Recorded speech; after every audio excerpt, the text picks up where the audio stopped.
গাউসুল আজম হযরত সৈয়দ আহমদুল্লাহ মাইজভান্ডারীর অন্যতম খলিফা আমিরুল আউলিয়া হযরত মাওলানা সৈয়দ আমিরুজ্জামানের বার্ষিক উরুস শরীফ আগামী 15ই জানুয়ারি পহেলা মাঘ বৃহস্পতিবার আমির ভান্ডার দরবার শরীফে অনুষ্ঠিত হবে।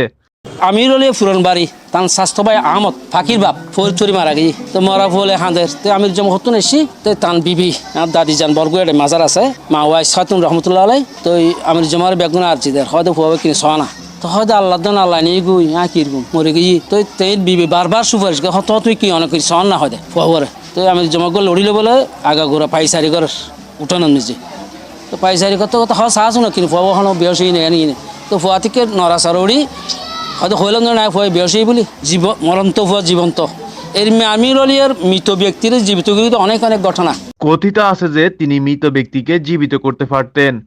এছাড়াও রাঙ্গুনিয়াতে এই মহান আল্লাহর ওলির সাথে বেয়াদবি করায় পুরুষ থেকে মহিলা হয়ে যাওয়ার ঘটনাও শোনা যায়। উরুস শরীফ উপলক্ষে দেশ বিদেশের বিভিন্ন প্রান্ত থেকে লক্ষ লক্ষ আশেক ভক্তের আগমন ঘটবে। এই উপলক্ষে আমির ভান্ডার দরবার শরীফ প্রাঙ্গণ আশেক ভক্তদের এক মিলন মেলায় পরিণত হবে।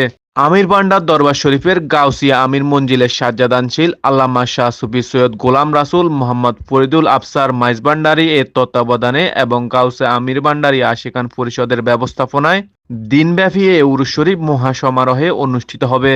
এদিন গাউসুল আজম মাইজভান্ডারী খোস্টর শরীফ এবং হজরত আমিরুজ্জামান শাহ এর বেলায়েত বার্ষিক উরুস মোবারক গাউসিয়া আমির মঞ্জিলে অনুষ্ঠিত হবে। গাউসিয়া আমির মঞ্জিলের সাহেবজাদা আলহাজ সৈয়দ মোর্শেদুজ্জামান আমিরি জানান, প্রতি বছরের মতো এ বছরও ভক্তি ও মোহাব্বতের সঙ্গে উরুস শরীফ আয়োজন করা হয়েছে।